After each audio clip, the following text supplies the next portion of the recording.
Oi, eu sou o Paulo. Thalita. Eu sou o Edson. Esse é o podcast Perdidos no Rolê. Apertem os cintos porque estamos de partida para um lugar onde ninguém se encontra.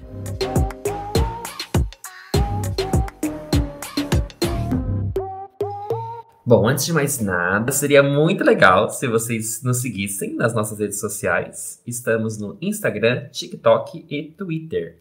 No Instagram e no TikTok, somos o Perdidos no Rolê Pod. POD. E no Twitter, Perdidos Pod. Isso. Ah, acertei. Vão lá dar os likes, interagir nos posts. É importante, tá, gente? Pra gente tá começando agora, estamos crescendo nas redes. É bem legal o apoio de vocês. E temos um tema, né? Como vocês já viram aí na capa do nosso episódio de hoje. Todos nós passamos pela faculdade pública. Estamos na faculdade pública. E isso atravessa a gente de alguma forma, né? Impacta e nos faz também sermos perdidos como somos. Então achamos legal compartilhar com vocês essas experiências que nós tivemos. Bom, para início, eu acho que é muito interessante a gente contar a nossa trajetória, que não é de uma glamorização desse ensino público.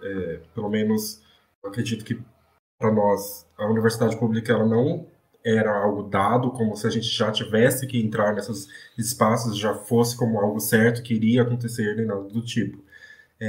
Eu mesmo só fiquei sabendo do que era USP no final do meu ensino médio. Eu acho que já estava em vias de conclusão, não sabia o que era FUVEST e coisa do tipo, mesmo tendo um ensino diferenciado, de ter estudado na ETEC, e ainda assim não se falava sobre os vestibulares. O grande vestibular que se falava era o Enem, mas as universidades em si pouco era debatido e muito menos era colocado como uma possibilidade de escolha, uma possibilidade de acesso.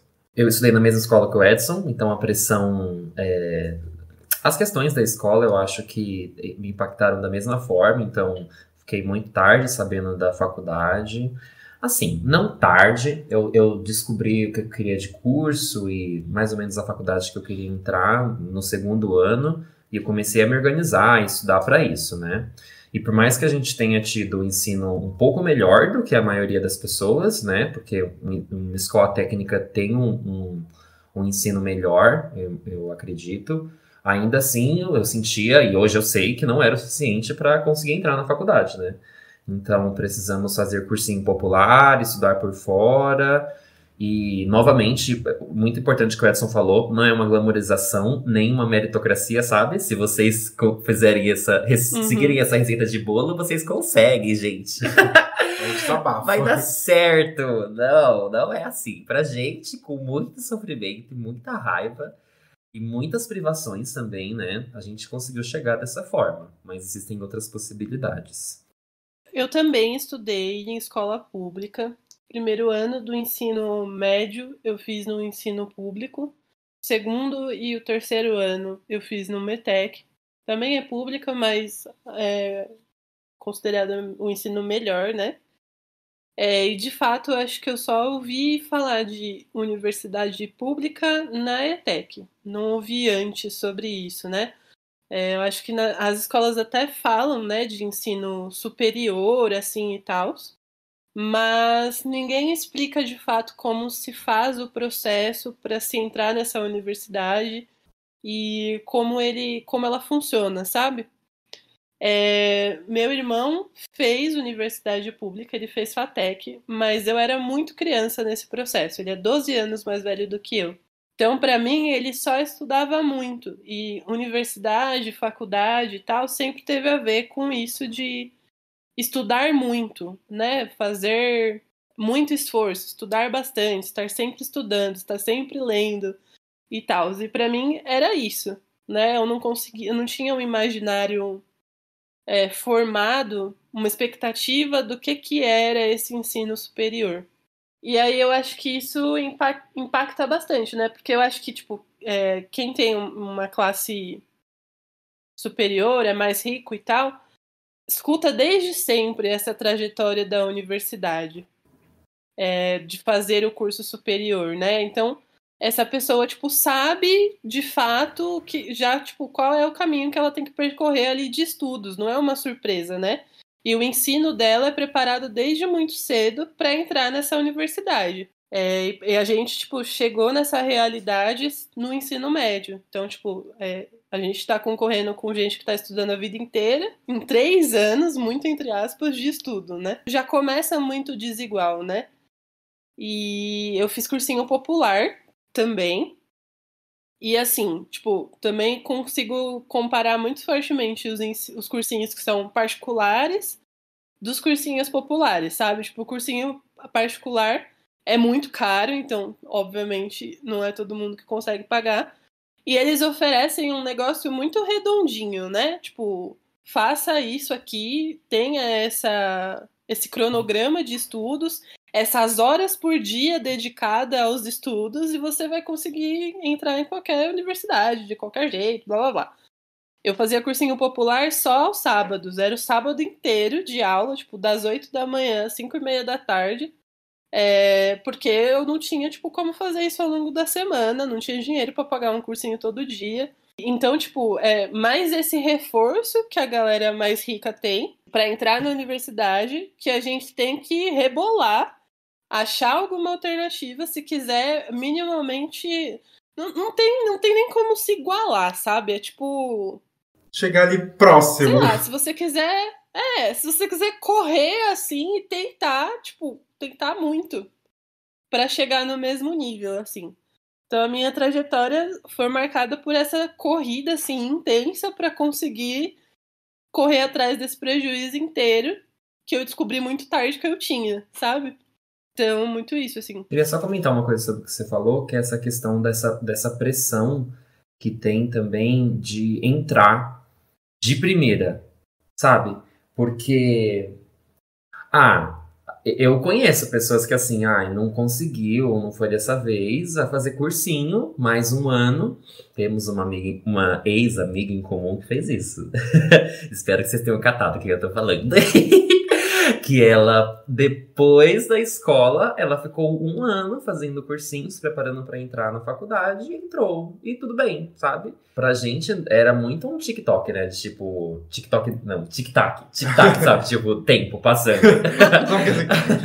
A gente tinha, tipo, saiu do ensino médio, tem que ir pra faculdade. E se não ir pra faculdade, você vai trabalhar. Não é parar pra fazer cursinho. Então tem essa diferença também, né? Essa pressão forte, assim, é uma sequência. Tem que seguir essa sequência, se você quer fazer certo. Gente, pô, é uma pressão meio que familiar, assim. Meus pais têm uma origem muito humilde, né? Meu pai foi caminhoneiro boa parte da vida. Minha mãe costureira, empregada doméstica. Para eles, educação era a saída dessa vida merda que eles levaram, entendeu? Então, tipo, era muita pressão. Eu acho que eles não encaravam como pressão, né? Não sei nem também se eu encarava. No fundo, eu acho que eles tinham essa expectativa e eu comprei ela, sabe? De que fazer a faculdade seria a saída para uma vida melhor. Tipo, ou é isso, ou é isso. Não tem outra opção, entendeu? Sim. Então, tipo, não tinha essa coisa de, tipo, não passar. Você tem que passar, entendeu? E se você não passar, é isso. Você não vai ficar mais 1 ano bonitinho estudando. Tipo, eu acho que meus pais seguraram as contas em casa e era, tipo, esse o limite, entendeu? A gente segura as contas pra você até o ensino médio. Acabou o ensino médio, se você não passou na universidade, você vai trabalhar e estudar. Não tem condição. É isso. Então, tipo, entrar na universidade era, tipo, obrigatório, assim. Tipo, era a salvação da vida, sabe? Sim. A minha trajetória eu acho que era um pouco diferente da de vocês, porque para mim sempre foi colocado como algo a ser alcançado o ingresso na universidade. Então, eu lembro de desde muito criança meu pai colocar isso. Meu pai ele não tem estudos. Eu lembro dele colocar isso como possibilidade de melhoria de vida, de mudar realidades e etc. Ao mesmo tempo, eu tinha uma outra parte da família em que eu tinha uma prima e que ela, enfim, teve acesso à educação e tudo mais, que ela chegou a fazer uma faculdade, ela se formou e etc., uma universidade privada, e isso aumentou muito, sabe? Então ela me incentivava muito de você tem que estudar, você tem que fazer isso, você tem que fazer aquilo, você tem que fazer uma faculdade que dê dinheiro e etc. E essa expectativa, ela ficou em mim e eu sentia quase que uma obrigação, se não uma obrigação diretamente, de ingressar nesses espaços para conseguir suprir essa necessidade, sabe? Porque eu não queria continuar vivendo aquela realidade, eu não queria, e não quero ainda, tem que, não desvalorizando nenhum emprego, mas a gente sabe que ganhar o salário mínimo no Brasil é uma coisa muito complicada, sabe? E você ter uma formação técnica, uma formação especializada, é uma oportunidade de melhoria de vida. E a gente, enfim. E isso foi uma questão para mim durante muito tempo de preciso ingressar numa universidade. E quando eu saí do ensino médio, que eu não passei em nenhuma que eu tinha aplicado, foi aquilo que eu falei no episódio anterior, de meu chão caiu, sabe? Eu acho que foi um momento em que veio esse peso muito grande de eu preciso disso para mudar de vida, não consegui, logo eu vou continuar vivendo isso pro resto da minha vida. É uma situação de muita vulnerabilidade socioeconômica, mesmo que eu conseguisse ganhar uma quantia de dinheiro, o resto da minha família era, enfim, nenhuma tem estudo, nenhuma pessoa tinha estudo, e ia continuar nessa questão de não tem o que fazer, a gente ia continuar nessa realidade expostos e fragilizados. Comigo, eu nunca tive pressão para entrar na faculdade, porque não faz parte da cultura da minha família. Além de mim, eu acho que eu tenho um primo distante, tipo, que mora em Pernambuco, que entrou numa faculdade pública um pouco antes de mim. Mas fora isso, ninguém, assim, tinha contato. Então não tinha não tinha referência, sabe? Não tinha referência. Então, a entrar na faculdade, tá, mas... como se mantém numa faculdade, como que entra. Eu fui muito assim, foi mais automotivação, sabe? A partir do ensino médio, sabia que tinha essa possibilidade, comecei a correr atrás de como chegar nessa possibilidade e entrar ali dentro. Mas não só não tinha pressão da minha família, como também não sentia muito apoio. Porque para entrar na faculdade, gente, tem que estudar. É um pré-requisito bem forte, assim. Tem que separar um bom tempo da vida para estudar. E quando você está lá dentro, que logo mais a gente fala um pouco mais sobre isso, tem que também separar um tempo para estudar, um bom tempo.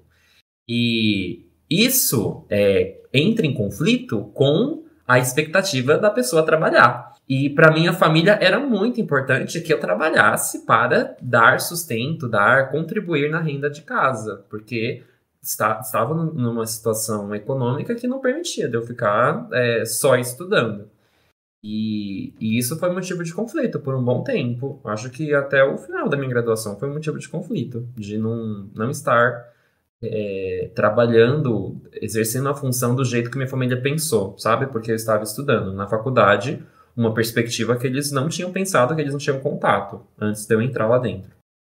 Nossa, para mim, eu tive uma sorte muito grande que, enfim, como colocaram muita expectativa em mim de que eu tinha que ingressar numa universidade para ajudar a família, para ter uma melhoria de vida, etc., eu tive muito apoio da minha mãe e da minha irmã que seguraram as contas, sabe? Tipo, você quer fazer isso daí? Então a gente vai te ajudar, a gente vai levando as contas, o quanto que der, enfim, isso é uma coisa que não era nada do tipo, meu Deus, tá sobrando dinheiro para poder sustentar essa pessoa que tá indo pra faculdade. Mas enfim, graças a políticas públicas como passe livre, por isso eu não gastava dinheiro para ir pra universidade, conseguia ter um lanchezinho para levar para lá, pra Uni durante muito tempo. Foi uma coisa que me manteve dentro da universidade sem ter gastos.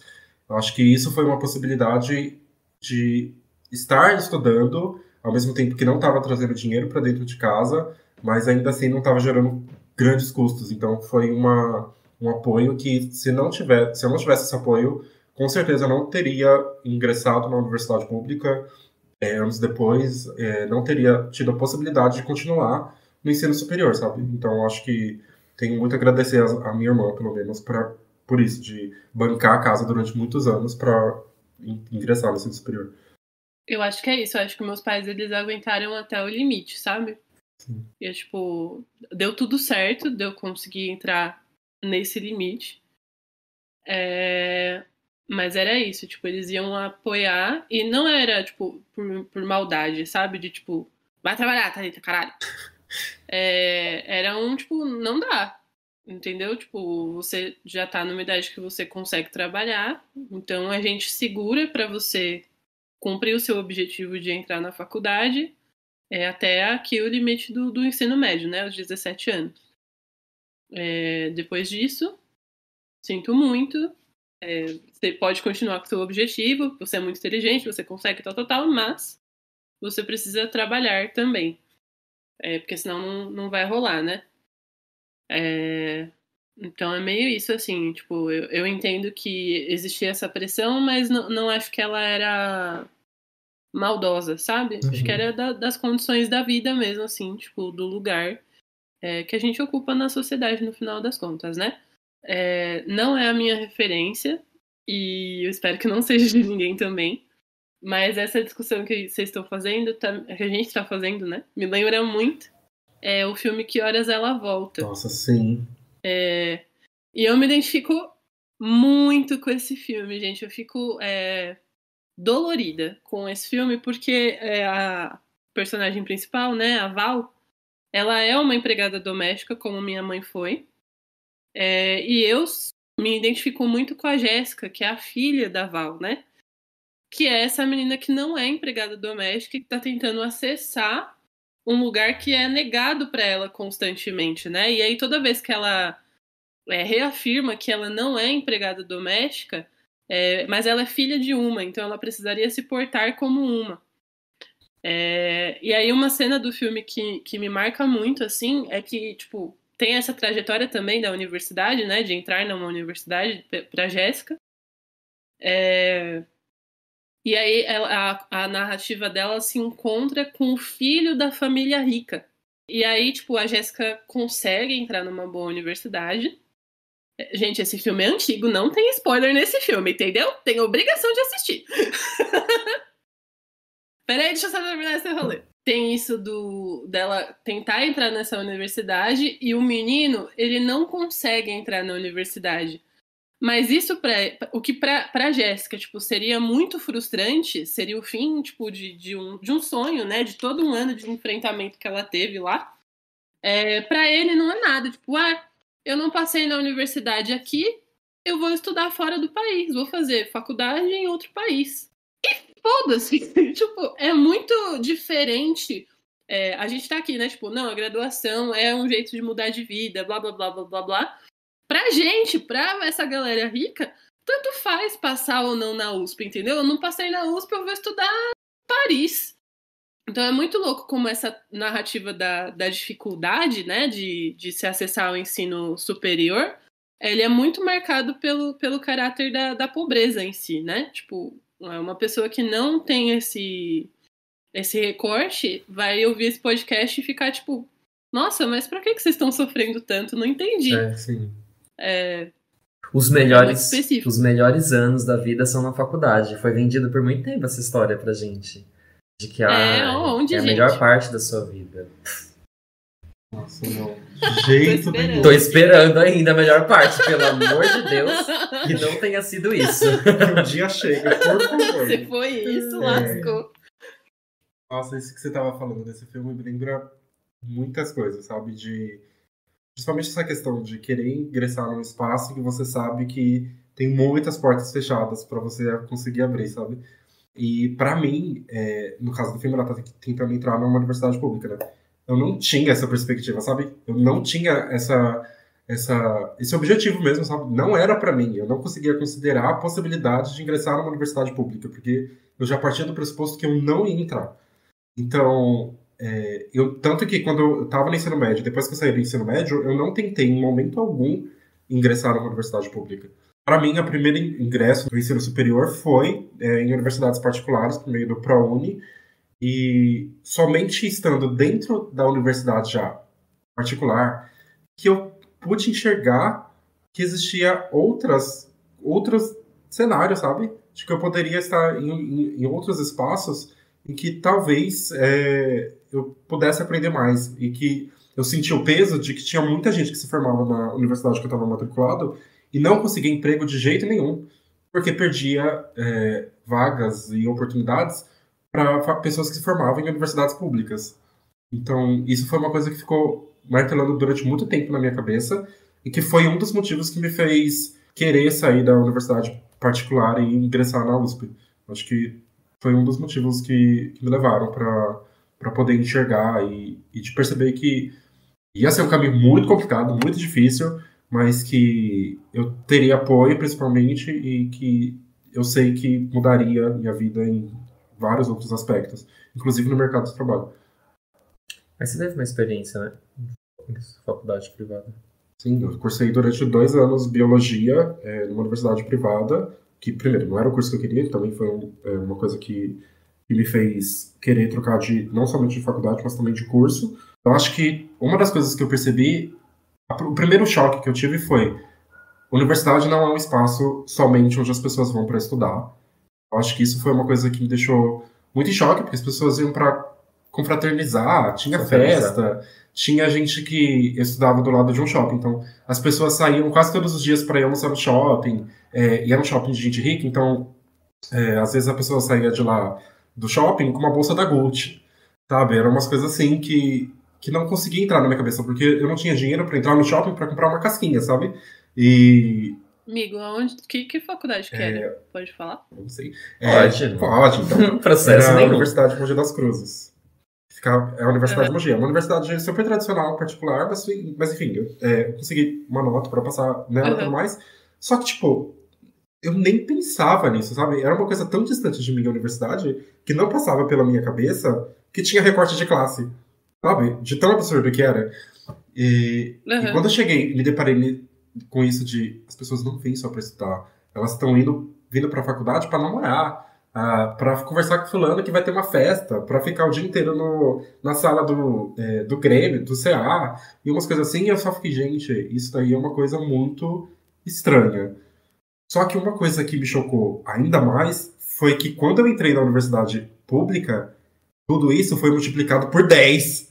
As quantidades de pessoas que tinham muito dinheiro foi multiplicada por 10. A quantidade de pessoas que iam para a faculdade para ir festejar, para ir conversar, para fazer qualquer outra coisa, tudo multiplicado por 10. E isso eu acho que foi uma coisa que me deixou muito chocado e desesperado de perceber, de fazer essa comparação, sabe? E algumas pessoas parecem que só faziam isso, né? Tipo, não sei, a gente de fora parecia que era essa a experiência deles. Estavam sempre ali nas festas, movimento estudantil, sempre liderando essas coisas. Uma outra coisa que me chocou muito, mas aí já dentro da universidade, né? Que quando eu cheguei lá, eu percebi isso que o Edson estava falando, que as pessoas faziam coisas dentro da faculdade, além de estudar. E aí eu acho que tem essa parte das festas também, mas também tem a parte de, tipo, além de estudar, o curso que é esperado, né? Que vai fazer você ganhar o diploma no final das contas. Então, todo mundo se envolvia em vários projetos. Tipo, tinha iniciação científica, tinha extensão, tinha monitoria, tinha as coisas do centro acadêmico, as coisas do movimento estudantil. Várias coisas que eu tinha vontade de participar, sabe? De viver aquilo. Mas eu não tinha tempo, não tinha condição, assim. No final das contas, hoje, olhando para trás, eu já estou extremamente feliz de ter conseguido concluir a universidade, de ter pego o diploma da obrigação, sabe? Porque todas essas coisas extras, assim, que, tipo, pode soar como coisa positiva, né, e tal, e acho que em certa parte são positivas, para mim só soavam como grandes ansiedades, porque eu nunca conseguia dar conta de fazer essas coisas, entendeu? Tipo, e as poucas coisas que eu não fiz iniciação científica, por exemplo, na graduação. Eu fiz monitoria, e eu só consegui fazer monitoria porque conforme vai chegando o final do curso, ficam dias livres, né? Nessas grades. E aí, tipo, eu consegui ser monitora acompanhando uma disciplina em um desses dias livres. E aí, tipo, várias coisas foram ficando de fora, coisas que eu queria fazer, coisas que eram muito legal, sabe? Tipo, e aí, quando você falava, você vai na reunião do Grêmio, do movimento estudantil, do centro acadêmico? Não vou.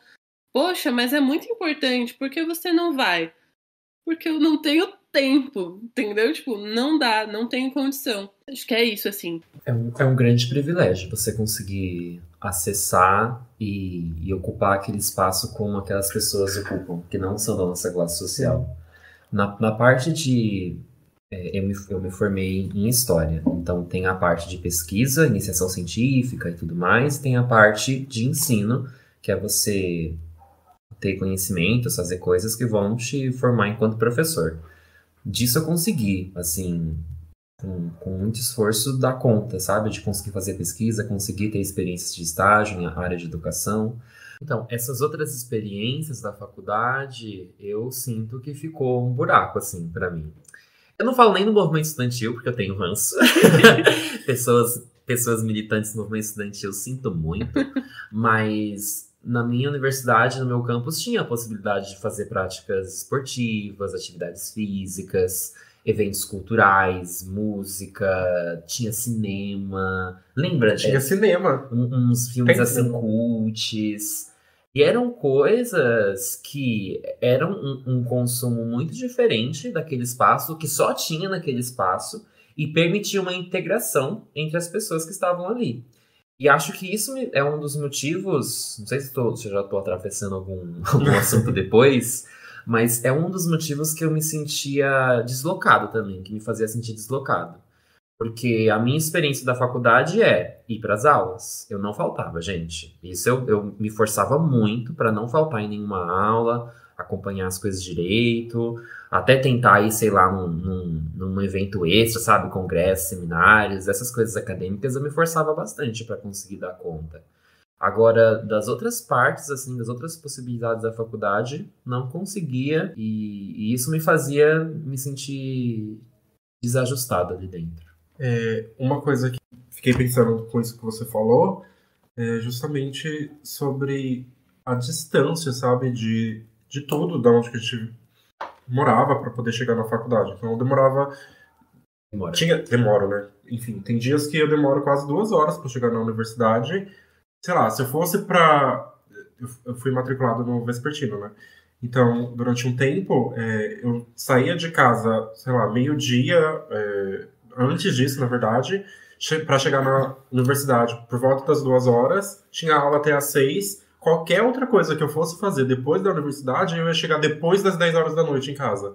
Então, tinha essa questão, sabe? De, tipo, não tinha tempo para poder chegar e fazer parte dessas atividades por falta de tempo mesmo. E isso foi uma coisa que, enfim, que impossibilita e muito a gente de acessar esses espaços que estão lá, que é para a gente poder estar utilizando, que é para a gente fazer parte, etc. Gratuito. E gratuitos, principalmente, e não poder por tempo. A minha faculdade foi em outra cidade, né? A cidade satélite que fala? Acho que é isso, né? De São Paulo. Meu campus era em Guarulhos. Então, eu acho que isso basta, entendeu? Era impossível, gente. Não tinha condição de eu chegar mais cedo, por exemplo. Muito menos... Nossa, sair mais tarde. Porque essa era uma outra coisa, né? A galera terminava a aula e queria ir pro bar. E queria ir pra... Gente, se eu ficasse meia hora no bar, eu chegava com 1 hora a mais em casa. E, mano, eu morava, tipo, muito na quebrada. Era, tipo, literalmente a minha rua, assim, era a entrada pra comunidade. Então, tipo, sempre tinha confronto de polícia. Sei lá, tinha umas coisas absurdas na minha rua. Então, não podia, tipo, vou chegar super tarde, vou chegar depois de meia-noite. Fora que 00:40, minha última lotação pra chegar em casa parava de passar. Então, tipo, não tinha isso de, nossa, eu vou ficar aqui um tempão conversando com vocês depois da aula, meus amigos queridos, pra socializar. Tipo, e amanhã eu acordo cedo, entendeu? Eu não entendia como é que funcionava a cabeça das pessoas de querer fazer esse monte de coisa que eu não tinha, sei lá, só não conseguia, sabe? Muito loucura, assim. E essa questão de morar na periferia e ir para aquele lugar onde você estudava pode ser considerado centro? Acho que não, né? Centro de Guarulhos? Não, né? Não, é periferia de Guarulhos também. Periferia de Guarulhos também. Uhum. É que no caso meu e do Edson, tipo, a gente sai da periferia e ir para uma região mais central ali, né? O nosso campus. Uhum. Então, é um trajeto muito cansativo, muito longo. E tem vários impactos. Então, tipo, enquanto a gente estava lá na faculdade, tem isso que vocês disseram. A gente estava com um olho no professor dando aula e outro olho no relógio, fazendo os cálculos mentais para ver se ia dar tempo de chegar em casa. Pra mim e pro Edson era isso, né? Tipo, se o noturno, oficialmente, ele ia até às 11 da noite. 11h30. 11h30. Nossa, meu Deus, que ódio, que ódio. Eu já falo disso, pode ir. Nenhuma aula minha ia até 11h30. Mas os professores mais carrascos, assim, eles iam até umas 11. Já ficava meio complicado de voltar para casa, né? As linhas de metrô já começavam a ficar meio paradas, assim, mais ou menos nesse momento.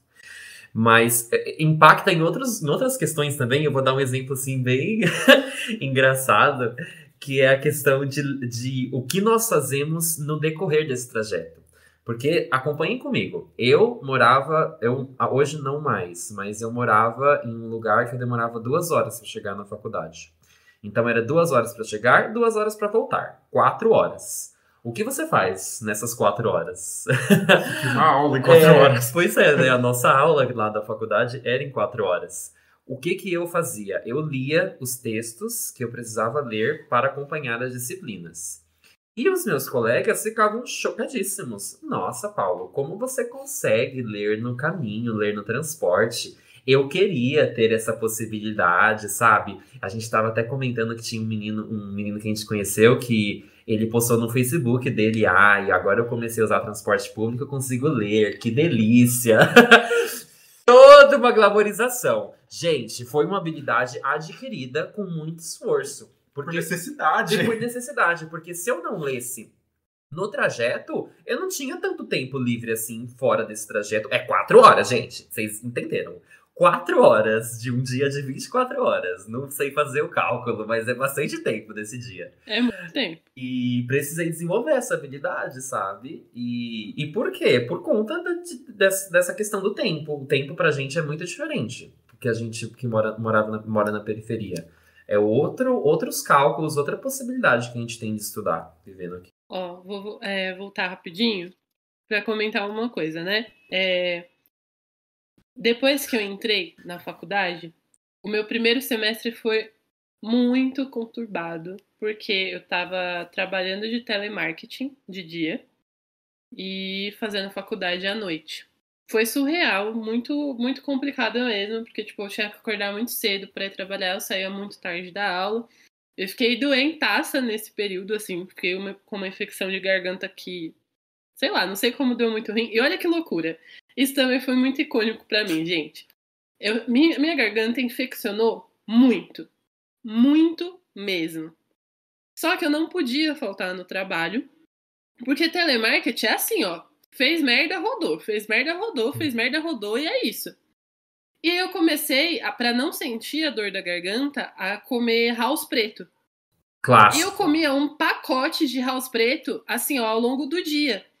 Quando eu fui no médico, porque começou a me dar um pico altíssimo de febre, ele me perguntou assim, como é que você tá aguentando ficar trabalhando e tal com esse nível de infecção? Tipo, tinha muito pus na minha garganta, gente, muito pus. E tipo, você não tá sentindo muita dor? Aí eu falei, não, eu como house. Aí ele ficou tipo... Meu Deus! Meu Deus! Saiu de lá internada no hospício. Chupando house. De house da boca. Tranquila. Gente, pra vocês verem o nível da loucura que foi o primeiro semestre, entendeu? Foi alucinado. Depois disso, depois que eu quase morri de infecção na garganta, que morte horrível, eu saí do telemarketing e aí eu consegui pegar o auxílio permanência da universidade. Era igual o salário do telemarketing? Não era, mas pelo menos eu entrei no estado de assim, ó, eu não ajudava em casa, mas eu também não tava dando prejuízo, entendeu? Porque eu tava me autossustentando ali, eu pagava minha passagem, eu pagava o bandejão, então era como se eu fosse pra casa só dormir mesmo, e aí o trabalho que eu dava era o trabalho da minha mãe lavar a roupa da minha cama, porque eu passava o dia fora também. E aí, depois que eu saí do telemarketing, ficou mais de boa, porque assim, eu usava esse tempo livre assim que eu ficava lá na faculdade pra estudar, pra ler esses textos da noite. Mas ainda assim, isso não significava que agora eu comecei a experienciar essa universidade, porque era isso, né? Os textos eram imensos, eu também fiz história, gente, na Unifesp. Os textos eram imensos, eram textos imensos de várias matérias. E para você dar conta dessas matérias, fazer elas bem, você precisava ler pelo menos o texto obrigatório delas. E eu não conseguia ler todos, mesmo com essas 3 horas assim que eu consegui livre lá, para ter para a faculdade. Então, mesmo tendo o auxílio permanência e tendo conseguido um estágio de horas reduzidas, né, não eram mais 8 horas de trabalho, eram menos horas, acho que eram 6, ainda assim eu não conseguia experimentar essa faculdade. O tempo que eu tinha ganhado era o tempo que eu fazia o esforço que eu podia para conseguir dar conta do que era obrigatório. Não tinha tempo, não tinha espaço para nada que era complementar. Então, tipo, mesmo com esses auxílios, né, com essas ajudas todas assim, de novo, eu tinha sempre a sensação de que eu tinha que correr assim, numa velocidade desumana para alcançar o que a galera tava fazendo trotando, assim, sabe? Tipo, tudo bem. E eu, tipo, correndo loucamente pra tentar alcançar esse prejuízo, assim, tipo, e a galera não entende. Tipo, acho que isso também foi muito marcante, assim, né? Porque quando eu conto isso pra vocês entendem o que eu tô falando. Entendeu? Não é, tipo, um absurdo ou eu tentando contar uma história trágica. Tipo, vocês entendem porque passaram por isso, sabe? Pra galera da faculdade, tipo, meu Deus, mas nossa, você tá exagerando, né? Não, como assim? Você não consegue vir aqui fazer essa reunião com a gente? Mas faz um projeto de iniciação científica. Mas, tipo, mano, eu tô tentando fazer o mínimo pra conseguir sair daqui. Não dá mais, não tem mais espaço pra fazer nada além disso. E era, tipo, como se eu estivesse fazendo corpo mole, sabe? Não é, tipo, porque você não consegue, é porque você não quer, né? Tipo...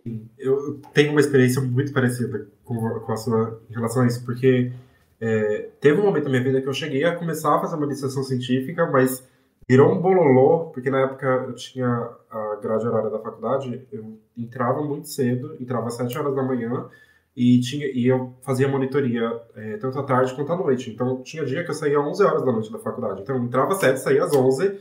Aí, no meio disso tudo, eu comecei a fazer uma iniciação científica. E não ganhava nada, né? E não ganhava nada, porque era voluntário, porque não tinha bolsa. Nem na monitoria. Na privada. Na privada, isso.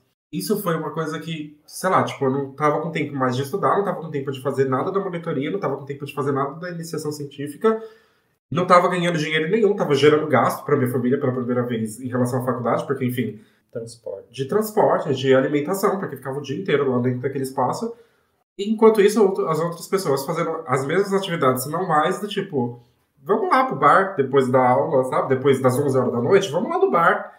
Você vai voltar pra casa? Dorme lá em casa, o que se importa, sabe? Umas coisas assim de falta de noção mesmo. Eu acho que isso é uma grandíssima de uma falta de noção de você parar e ficar tipo, mano, como que a pessoa não percebe que eu tô me matando pra conseguir fazer tudo, sabe? E não é tudo do tipo, tô conseguindo me matando pra conseguir ir bem em absolutamente tudo. É pra conseguir tirar o mínimo pra passar.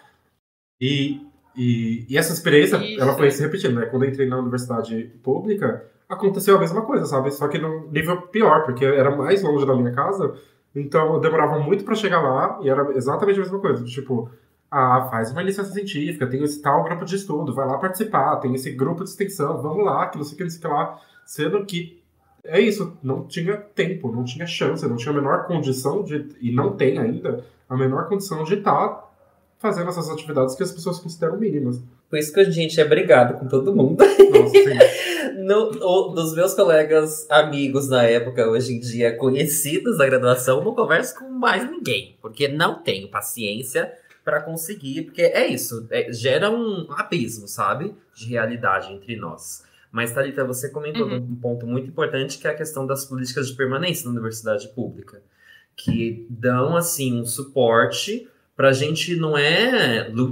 luxar, né? Tipo, agora eu tenho a possibilidade de enriquecer nas tetas do governo.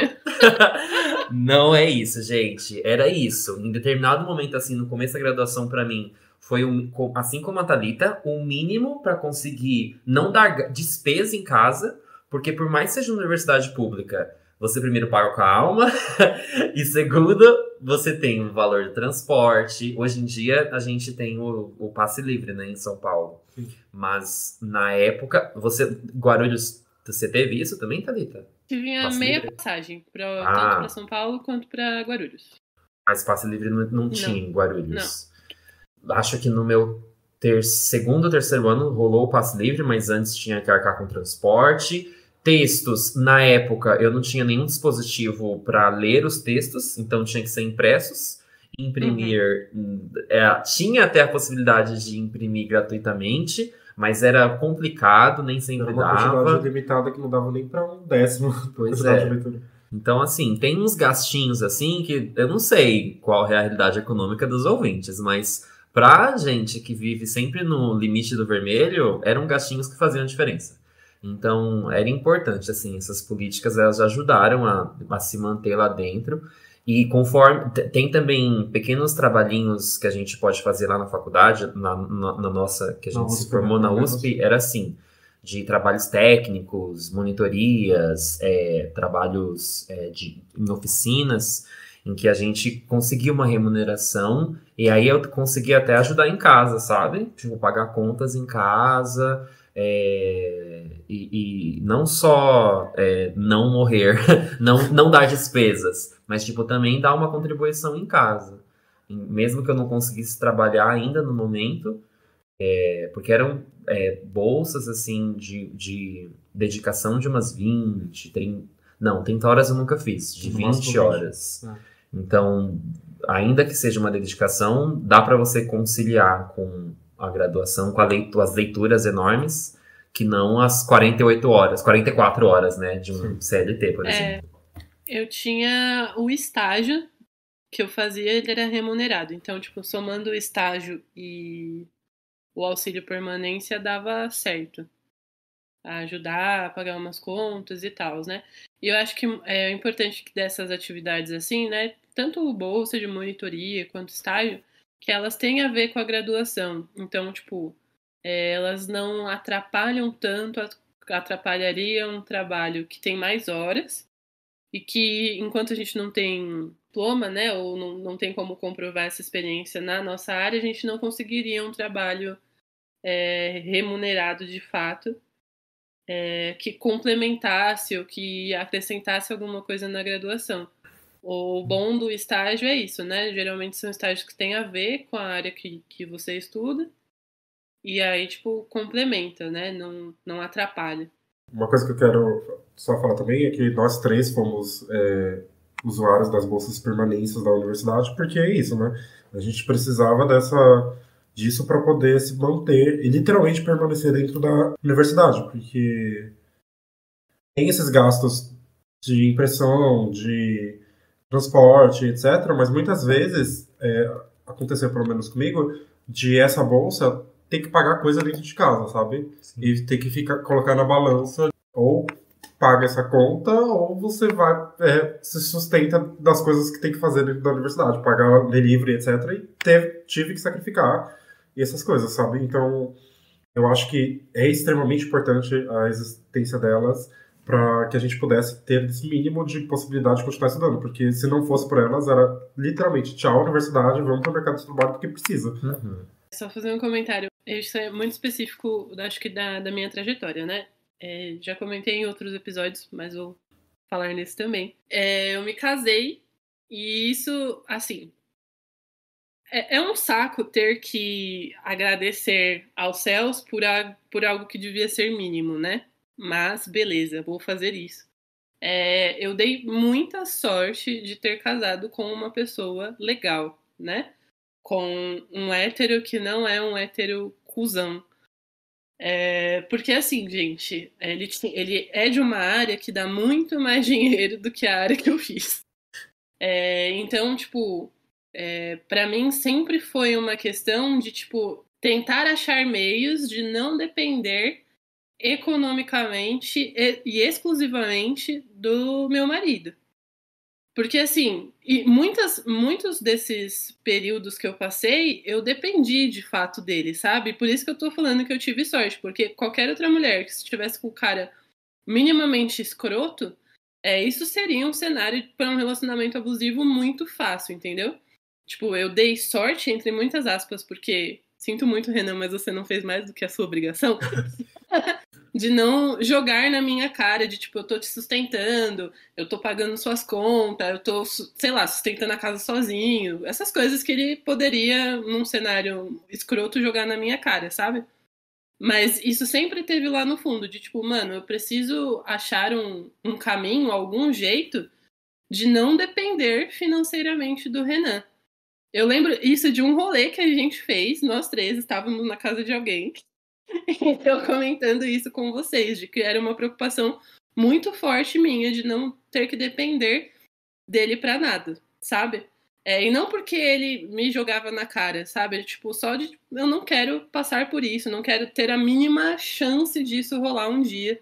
E tipo, ó, eu me formei já faz um tempo já. Eu acho que, sei lá, agora, no final de 2021, acho que na verdade, a partir de dezembro de 2021, eu entro num cenário em que, tipo, mano, se eu me separar do Renan, tá tudo bem. Sabe? Tipo, eu não vou morrer, eu não vou passar fome, eu não vou nada. Se acontecer alguma coisa, tá tudo bem, porque eu consegui um emprego bom, um lugar razoável, assim. Antes, pra mim, isso era uma preocupação. Se der alguma coisa errado, qualquer coisa, se o Renan acordar amanhã e disser que não vai mais com a minha cara, eu me lasquei-me. É isso que vai rolar. Eu acho que é muito importante você falar isso. E existe uma glamorização muito grande de você estudou numa boa universidade, você está com a vida feita, você vai conseguir todos os empregos maravilhosos e etc. E não, se você é da periferia, mesmo ingressando nesses espaços, tendo uma mínima vantagem em relação a outras pessoas que não tiveram essas oportunidades, demora e muito para você conseguir um emprego que, de fato, te dê estabilidade financeira. E no Brasil de Bolsonaro, estabilidade financeira é uma coisa complicada. Porque é isso, os empregos estão extremamente escassos e que as oportunidades também estão cada vez mais impossíveis de conseguir. Eu ainda estou nessa procura que, infelizmente, ainda não estou formada para conseguir. É uma droga, tipo, ser pobre no Brasil, porque é exatamente isso, né? Tipo, qualquer mínima crise política, você se fudeu. Tipo, nosso ódio aos herdeiros aparecendo de novo, né? Porque o herdeiro vai ser uma constante. Tanto faz quem tá na política, quem não tá, quem apareceu, a não ser que venha uma revolução comunista, ele tá pouco se lixando, entendeu?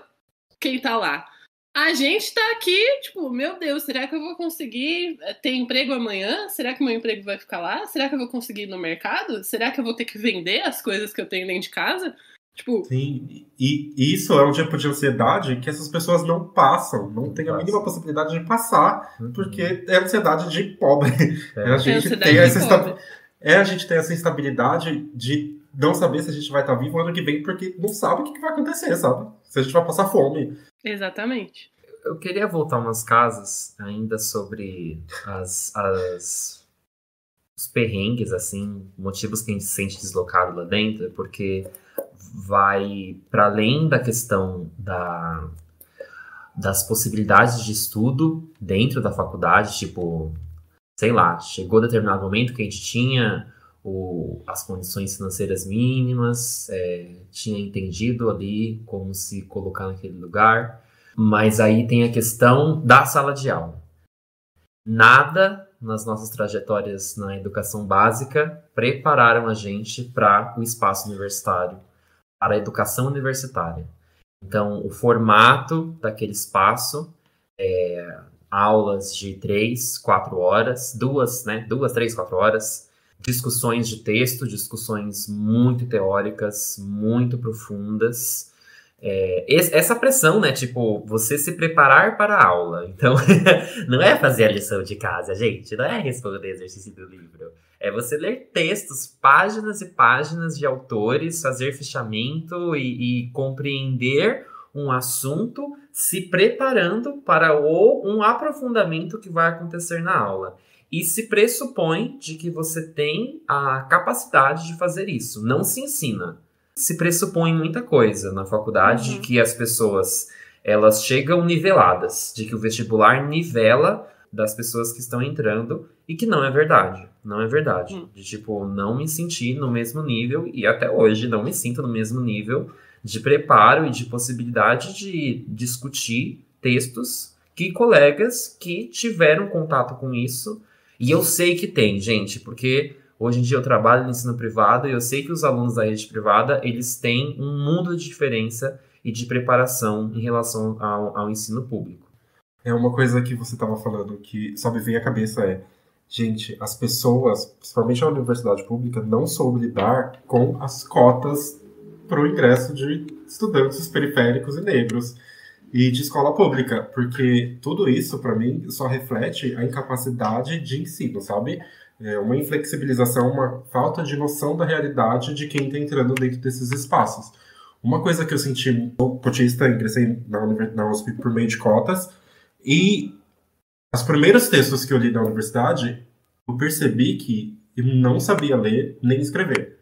Eu acho que isso foi um choque muito grande, que foi, gente, eu não tenho a capacidade de ler um texto técnico, de conseguir interpretá-lo e saber do que está acontecendo ali. Eu lembro que um texto que eu li pela primeira vez, Raça e Classe, eu acho, do Levi-Strauss, não é um texto extremamente complexo, mas eu tive que ler esse texto 3 vezes. 3 vezes para conseguir tirar o mínimo dele e conseguir... E ainda assim eu não entendi tudo, sabe? Porque chegou na hora da aula, a professora falando, só fiquei, gente, eu não consegui tirar nada disso do texto. Não consegui entender nada. E isso para mim é só um reflexo de que a universidade, ela tá pouco se lascando para quem tá entrando. Então, gente, eu sentia muito isso também. Muitos textos da faculdade, não foi só no primeiro semestre, não. Eu precisei ler mais de uma vez para entender esse texto. E, mano, eu sempre fui uma aluna, até o ensino médio, muito participativa nas aulas. De, tipo, colocar coisas e falar coisas e, sei lá, né? Responder quando o professor perguntava. Sempre fui essa pessoa. Daí, na faculdade, eu lembro de, tipo, tinha os textos que eu não entendia e não sabia mesmo o que ele estava falando, mas também tinha os textos que eu lia e eu achava que eu tinha entendido. Sim. Daí, eu chegava na aula, o professor começava a falar várias coisas, eu lembro muito da sensação de pegar o texto e fazer assim, ó. Tipo, estão ouvindo barulho da folha? Que era o que eu fazia. Porque parecia que eu tinha lido o texto errado. Porque eu achei que eu tinha entendido e eu não entendi aquele texto. Várias coisas que ele tava falando eu tinha entendido. Ao contrário, tipo, gente, essa parte não tava no texto que ele tava falando. Então é muita sensação. E eu lembro que na faculdade eu sempre fui uma aluna mais reclusa, assim, de tipo, dificilmente eu me colocava numa discussão em sala de aula. Ficava falando, eu ficava ouvindo as pessoas discutindo, eu achava muito interessante, mas eu falar alguma coisa, nunca. Eu era muito quieta porque eu tinha essa sensação sempre de que eu não tinha entendido o que estava rolando ali, sabe? Então eu não participava desses debates. E aí que vocês estão falando, né, do ensino não estar preparado, chegou a minha hora de demonstrar o meu ódio aqui, gente, porque, ó, no meu primeiro semestre, olha, só de eu lembrar, eu queria encontrar esse professor, que eu vou narrar agora, um dia, assim, na rua, não sei, pra colocar o pé disfarçadamente na frente dele, não sei, alguma coisa eu preciso fazer, alguma coisa violenta. Não vou falar o nome dele, não.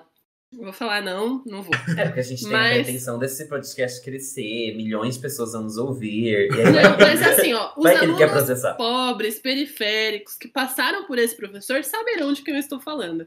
Viu? Se você está ouvindo esse podcast, vai estudar História na Unifesp, escuta esse podcast e vem falar comigo. Pode vir falar comigo. Que eu vou confirmar que é esse mesmo que você está pensando. Eu sempre fiz no noturno, né? E aí, no noturno, a galera que frequenta as aulas do noturno geralmente são pessoas que trabalham o dia inteiro, 8 horas por dia, e vão direto para a aula.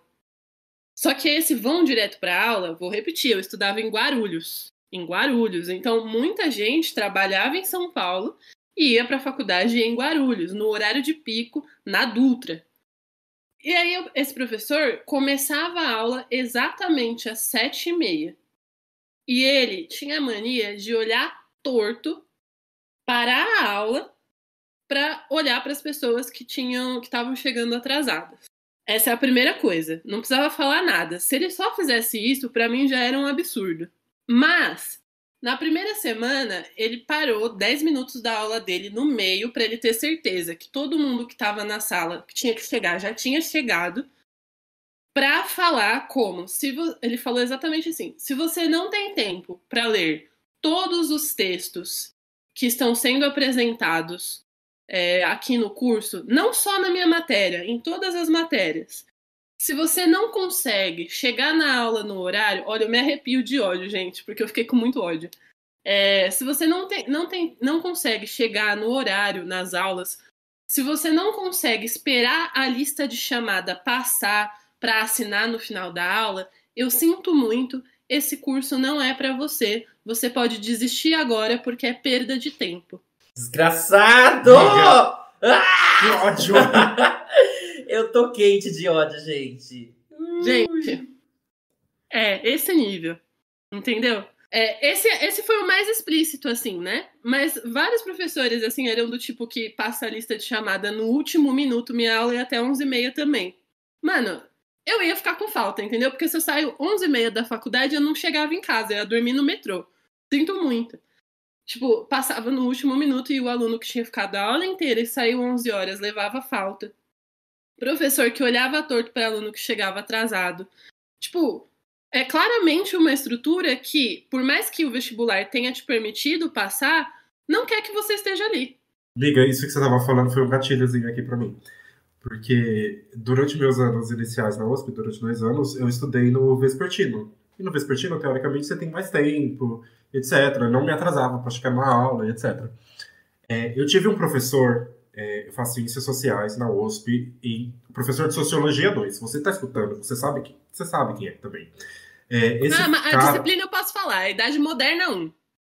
Ah, bom saber. Não, é uma disciplina boa também. Esse meu professor de Sociologia 2, ele foi um filho da puta em tantos níveis, que ele me fez reprovar na disciplina.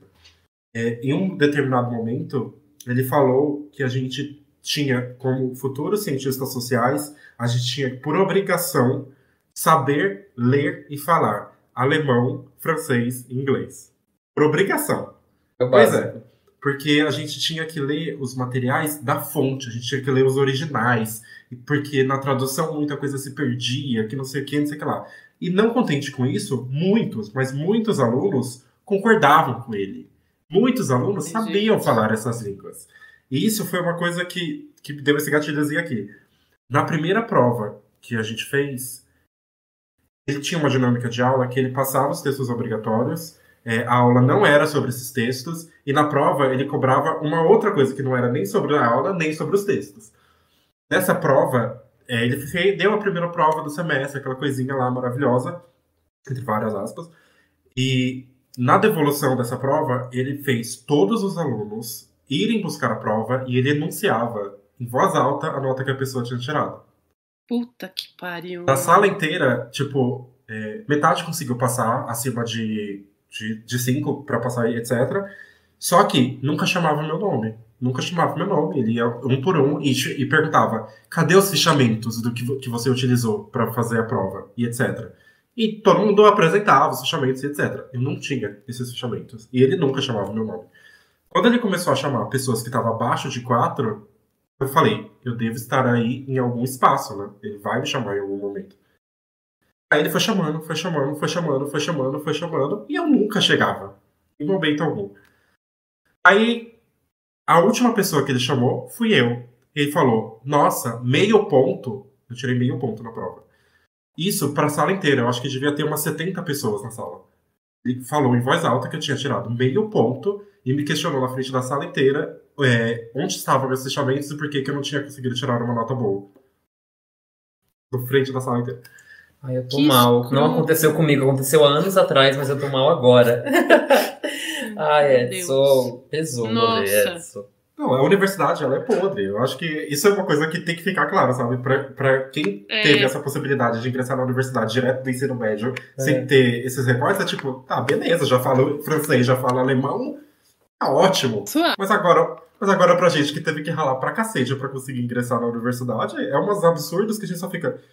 Gente, sabe? E isso me abalou tanto ao longo da graduação que quando eu percebi que eu tinha tirado meio ponto e que independente do que eu fosse fazer, eu não ia conseguir passar nessa disciplina, eu só fiquei, gente do céu, eu não vou conseguir fazer mais nada dentro dessa faculdade. Porque era o segundo semestre. No primeiro semestre eu tinha passado com quase todas as notas beirando ali os 5. E aí chegou no segundo, a primeira nota do segundo semestre foi essa, meio ponto. Falei, gente, esse curso não é pra mim. Quase desisti naquele momento. E aquilo que você tinha falado, Thalita, de a estrutura, tipo, exclui a gente dali, mas não é uma estrutura impessoal. A gente consegue apontar nomes, atitudes específicas de pessoas que fazem coisas que nos atingem diretamente, sabe? E em um determinado momento, eu acho que enquanto eu estava na graduação, eu pensava assim, mas eles não fazem por mal. Eles não têm essa consciência. Hoje em dia, eu tenho muito mais sangue nos olhos. Tipo, eles devem ser culpabilizados muito por reproduzirem essa lógica. Eles devem sim, sabe? Porque não são adolescentes, não são crianças. Eles são pessoas adultas Exatamente. que deveriam... Pesquisadores da área de humanidades que sabem muito bem o que estão fazendo. Isso aí. Exatamente. Eu queria dar também um exemplo...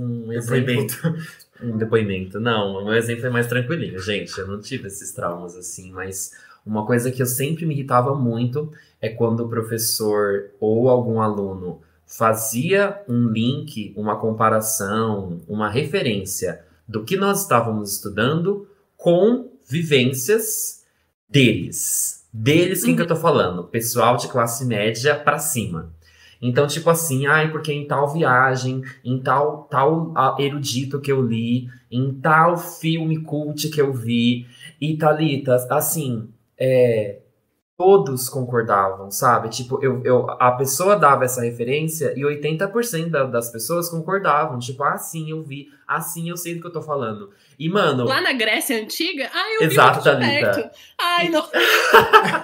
E eu lembro que... E, assim, eram momentos que eu me preparava pra aula. Eu li os textos. Em alguns momentos, eu li até não só os textos obrigatórios, mas os textos complementares. Não era assim, um paraquedista. Eu tava preparado. Ia lá e não era o suficiente. Teve uma aula que a gente estava estudando sobre a cidade de São Paulo. Eu moro na cidade de São Paulo, acho que já falei também. Os de verdade sabem, porque eu já falei nesse podcast. Moro no extremo leste da cidade. E aí, tava numa aula sobre a cidade de São Paulo e a professora começou a fazer. Gente, eu gosto muito de criar uma imagem com vocês. E ela começou a descrever o centro da cidade.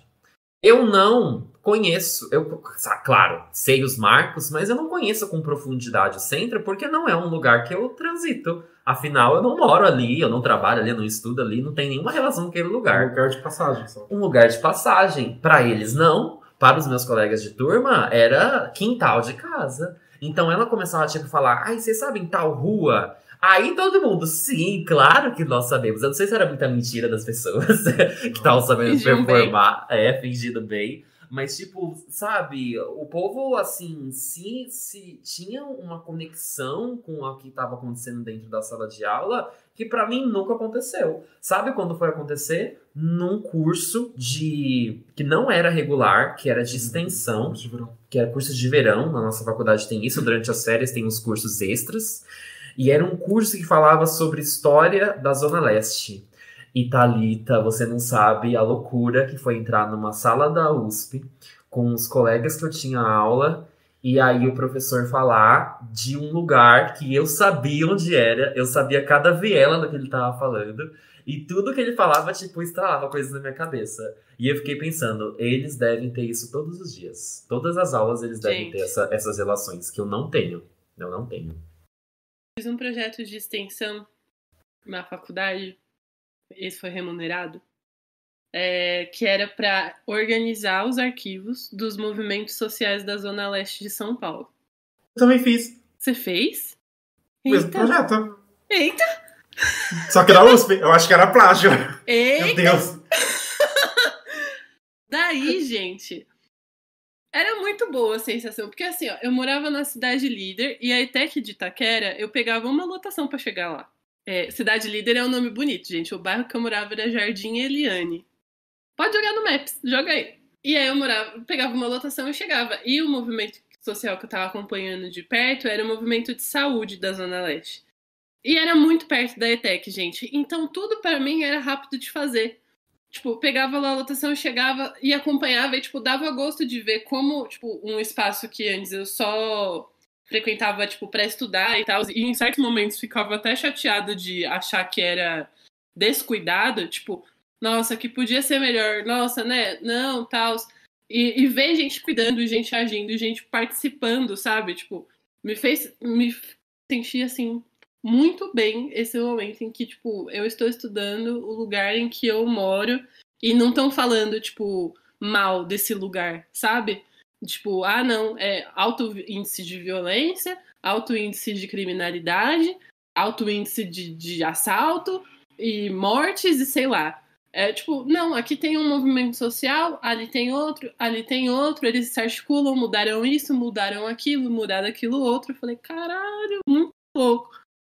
Muito diferente, né? Você se sentir parte de fato de uma coisa. Sim, eu fico pensando muito nisso porque, enfim, eu demorei muito tempo para conseguir entender que o problema era a faculdade, não era eu.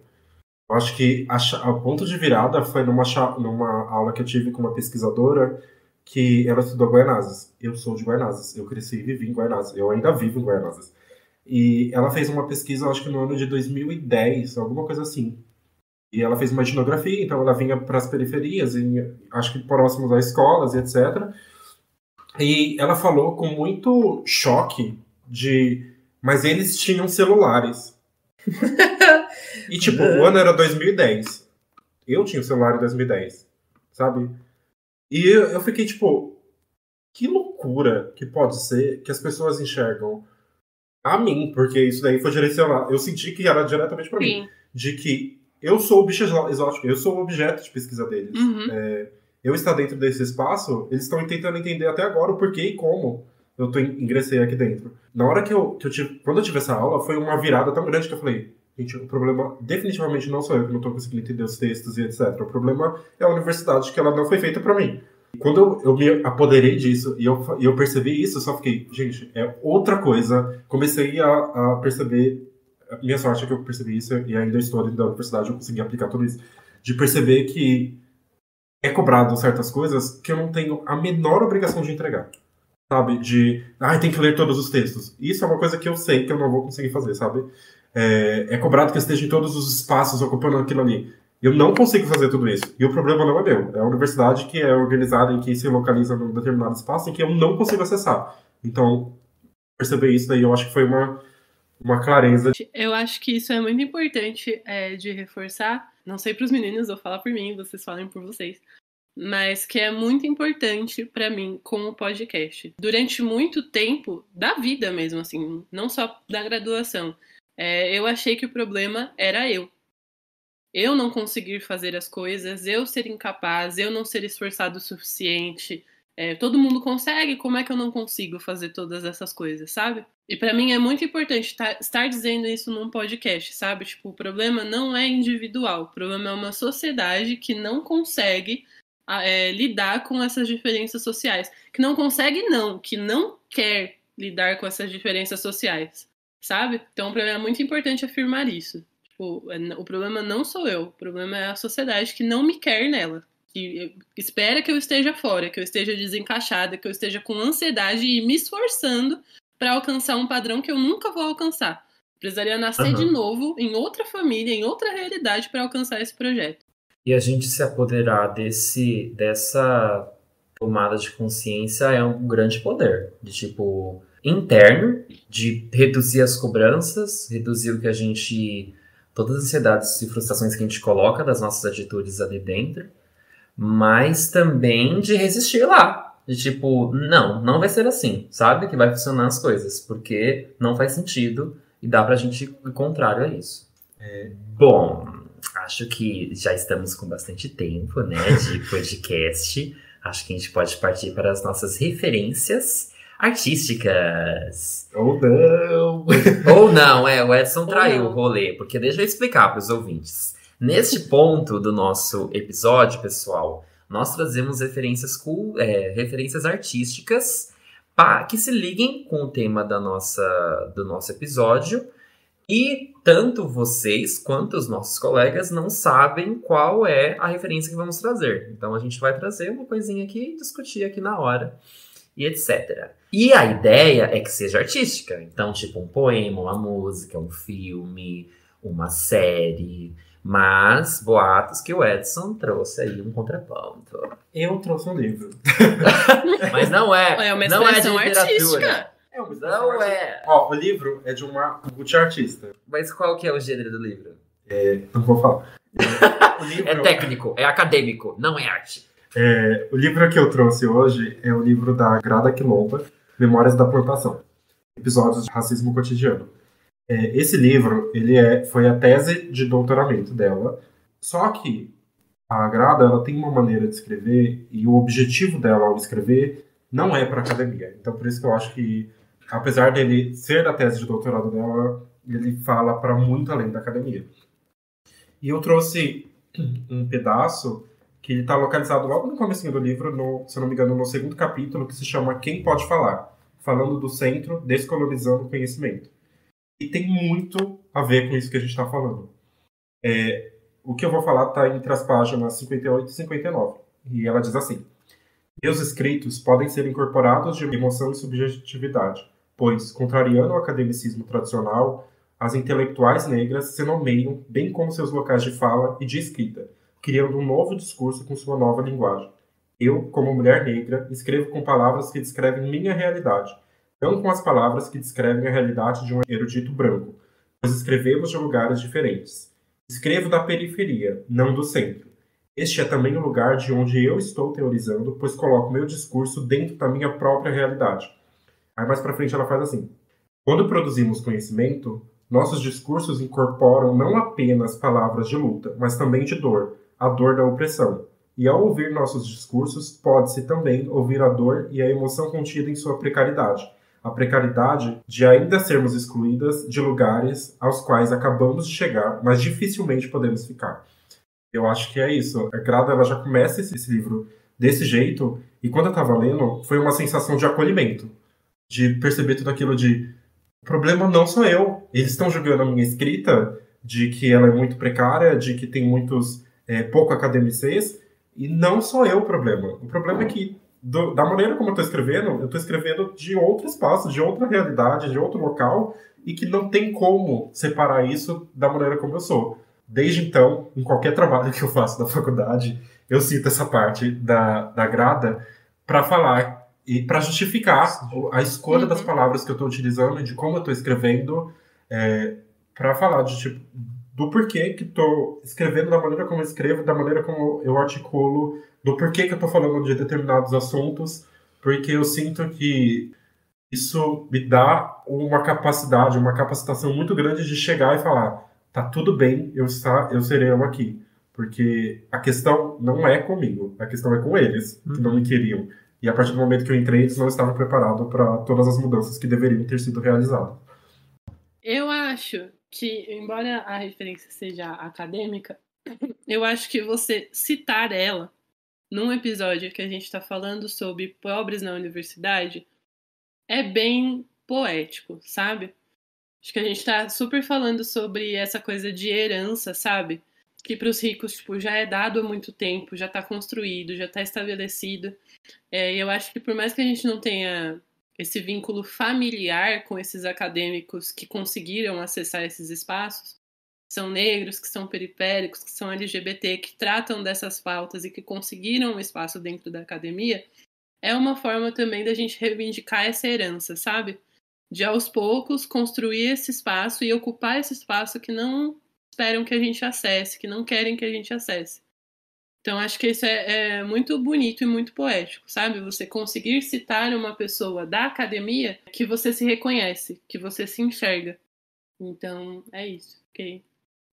Eu fiquei emocionado aqui, porque pra mim bate num lugar muito, muito dolorido mesmo, de isso que você falou, de perceber que é com muita luta, é com muita dor, com muita ansiedade que que esses processos foram acontecendo, que eu fui conseguindo, de fato, chegar até eles. Então, acho que... É muito Gente, o importante. Edson chorou. Ouviram as lágrimas? Ainda no chão.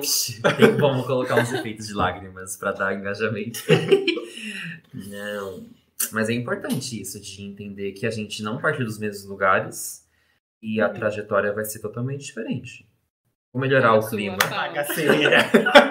Vou melhorar o clima, tá bom? A minha referente artística é o filme Legalmente Loira, de 2001. Bom, talvez hajam jovens que não saibam da existência desse filme. Se nunca viram, por favor, procurem. É um grande clássico de sessão da tarde. Muito problemático também. É a história de uma patricinha, não tem como definir melhor ela. Tipo, uma jovem de 20 anos, loira, super rica, acho que mora em Miami. E aí o namorado dela disse que quer entrar na faculdade de Direito. É uma faculdade bem tradicional, tipo Harvard, Princeton, sabe? Tipo, essas bem tradicionais dos Estados Unidos. E ela fala, eu queria ficar junto com meu namorado, então eu também vou. E aí ela começa a estudar, aí tipo, ela compra marcadores, sabe? Tipo, estabilo. Aí começa a marcar os textos. Meu Deus. Grava um vídeo na piscina, porque lá eles têm essa tradição, né? Tipo, gravar vídeo de admissão. Grava vídeo na piscina. E aí o pessoal da faculdade fala, nossa, que mulher diferente, vamos deixar ela entrar. E aí ela entra, gente, toda de rosinha, toda com a mochila rosa, uma caneta com um pompom na ponta. E ela entra naquele espaço e é totalmente rejeitada, porque não é por classe, né? Afinal, ela tem a condição financeira de entrar naquele espaço e ficar muito bem lá, obrigado. Mas é a questão de o estilo de vida dela e a forma como ela se veste, a forma como ela não combina com as pessoas que estão ali. E gera um grande desconforto, as pessoas começam a tirar sarro dela, né? A mulher branca de classe média passando preconceito. Ai, gente, é tão triste.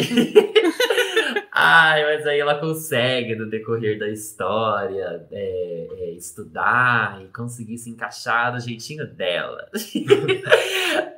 Eu sei que é problemático, mas ainda assim tem uma questão de que se espera um tipo de pessoa que vai entrar na faculdade, que tem recortes de classe, tem recortes de raça, mas ainda assim tem outras coisas que são mais sutis, sabe? Então, tipo, a forma como as pessoas se vestem ali dentro, a forma como as pessoas agem, como elas estilizam o seu corpo para entrar e permanecer naquele espaço, é muito característico, sabe? E se você não age daquela forma, se você não é daquela forma, de alguma forma você vai ser marginalizado. Se não pelo olhar dos outros, pelo seu próprio olhar, eu acho.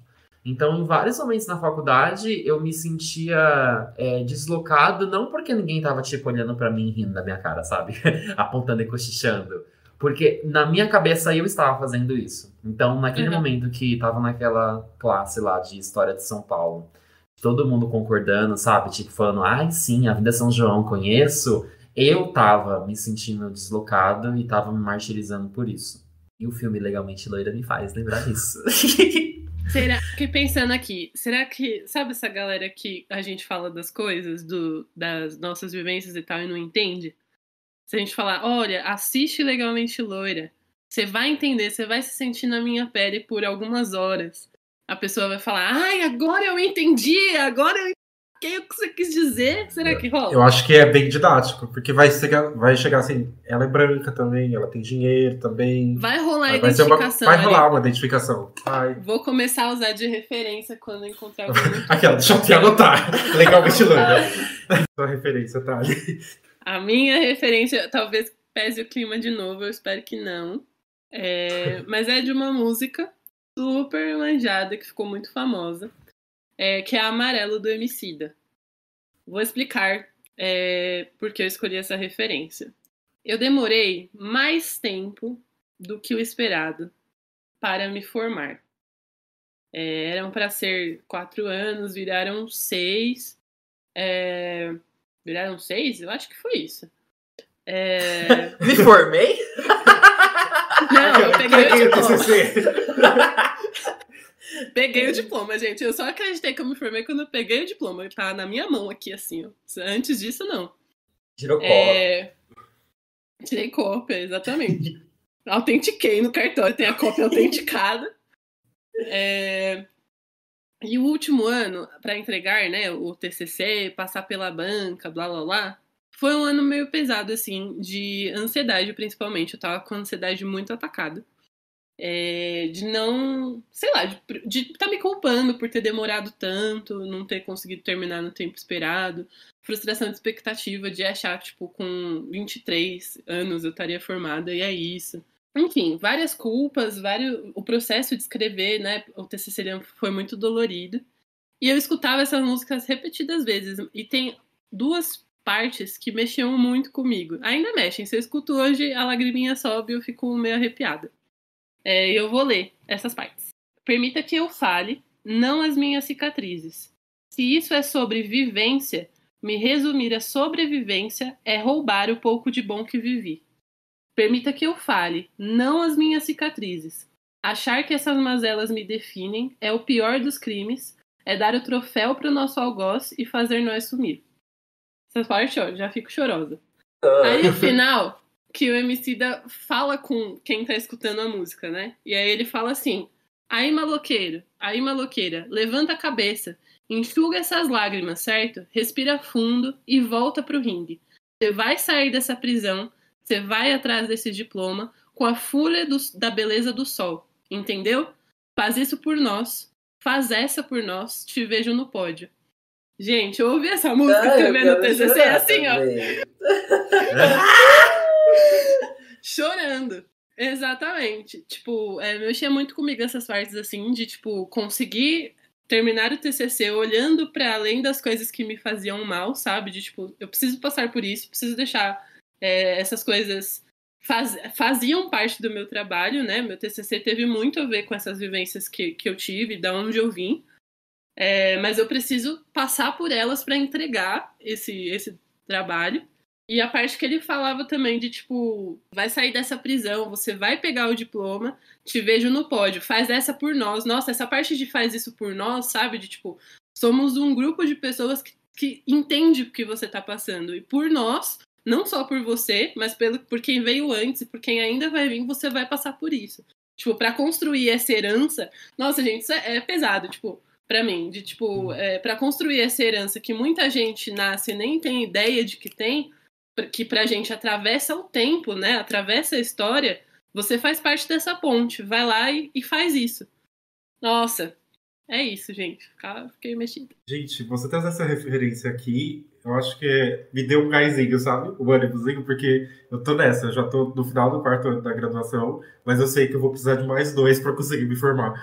E me deu um ânimozinho, sabe? De, tipo, faz essa por nós, porque a gente vai fazer uma história, a gente tá construindo um legado e bora. Exatamente, gente. É a música que me deixa... E nem é a parte do Belchior, sabe? Eu acho que a parte do Belchior é a parte que menos... Que vira o refrão mesmo, né? Eu acho que a construção da letra e como esse refrão se encaixa é muito maior, assim. Tipo, me deixa mais emocionada que a música do Belchior original, sabe? É quase um hino de vitória, né? Tipo... Exatamente. Esse ano eu não morro. Nossa, gente. Quando eu peguei o diploma, foi quase isso. Tipo, ano passado eu morri, eu não entreguei essa porra, mas esse ano eu não morro. Aqui, ó, tá entregue, dá o diploma. Pá!